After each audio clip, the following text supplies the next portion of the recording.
দেখুন আমাদের টিলার উপরে যে একটা পাহাড়ের উপরে এই পাশে আমাদের লেবু বাগান আছে। এটা হচ্ছে আমাদের বাড়ির পাশে আমাদের এক মামা দিছে, মামাই ঘরটা দিছে। ঘরটা কীরকম হয়েছে এবং এটা উপরের থেকে ভিউটা কেমন একটু দেখার চেষ্টা করুন। মূলত তিনি এই ঘরটা দেওয়া দিছেন যে পাশে যে যে লেবু গাছগুলো এখানে পাহারা দেওয়ার জন্য মাঝে মধ্যে লেবু চুরি হয়, যে সময় লেবুর দাম বেশি থাকে। আর প্লাস যেহেতু এখানে উপরে আসলে যেহেতু এখানে থাকা বৃষ্টি হলে বা গরম বেশি পড়লে এখানে থাকা যায়। আমি দেখার চেষ্টা করুন যে ঘরটা কীরকম দিছে। এটা হচ্ছে সিঁড়ি। এই পাশে যে পিলারগুলো দিছে এখানে রাউন্ড পিলার, এখানে হয়তো টোন মারব পরে যে উঠি দেখি উপরে ভিউটা কীরকম। আমি সিঁড়ি দিয়ে উঠতেছি, ওই ফার্স্ট টাইম উঠতেছি আমি মোটামুটি। আল্লাহ আকবার। উপরে থাকার জন্য একটু বালিশ আছে। এই পাশে জানালা, এই পাশে জানালা, এই পাশে জানালা।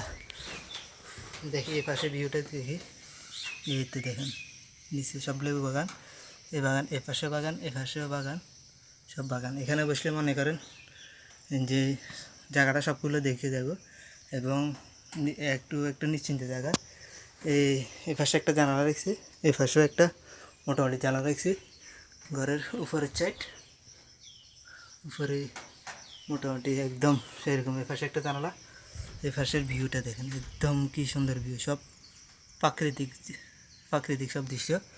ওই যে এই পাশে একদম পুরোপুরি জিনিসটা দেখা যাচ্ছে। আমাদের এই পাশে দেখাই,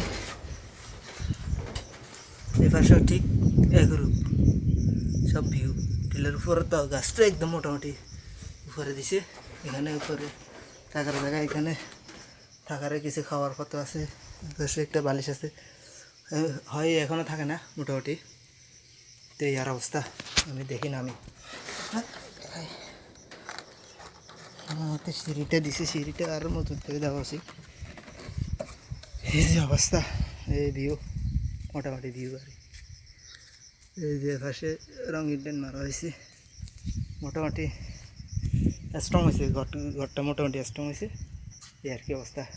এরকম হলেও একটু বলবেন।